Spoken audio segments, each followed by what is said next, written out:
কালো তাবিজ লতা ছিল এক মেধাবী ছাত্রী।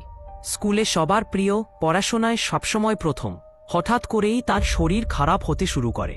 প্রথমে হালকা জ্বর, তারপর মাথা ব্যথা, দুর্বলতা।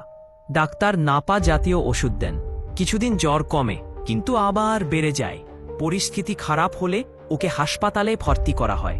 সব টেস্ট রিপোর্ট স্বাভাবিক আছে, ডাক্তাররাও কিছু বুঝে উঠতে পারে না।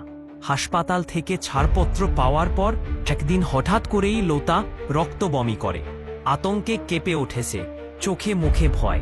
সে চিৎকার করে বলতে থাকে, একটা কালো মানুষ, লাল চোখ, ও আমার ঘাড়ের ওপর বসে, ও আমাকে নিয়ে যেতে চায়, ও আমাকে মেরে ফেলবে। সবাই ভয়ে পাগল প্রায়।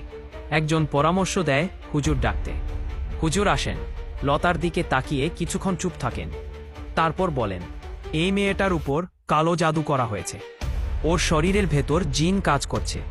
এর বিছানার নিচে মাথার দিকের মাঝ বরাবর গর্ত খুঁড়ো। পরিবারের লোকজন ভয়ে ভয়ে গর্ত খোঁড়ে। কিছুক্ষণ পর মাটি থেকে বেরিয়ে আসে একটা পুরনো কাপড়ে মোড়ানো তাবিজ। হুজুর বলেন, এই তাবিজের মাধ্যমেই জাদু করা হয়েছে। তাবিজটি ধ্বংস করার পর হুজুর দোয়া পড়ে লতার গায়ে ফু দেন। ধীরে ধীরে লতা সুস্থ হতে শুরু করে। 1 মাসের মধ্যেই সে পুরোপুরি আগের মতো হয়ে যায়।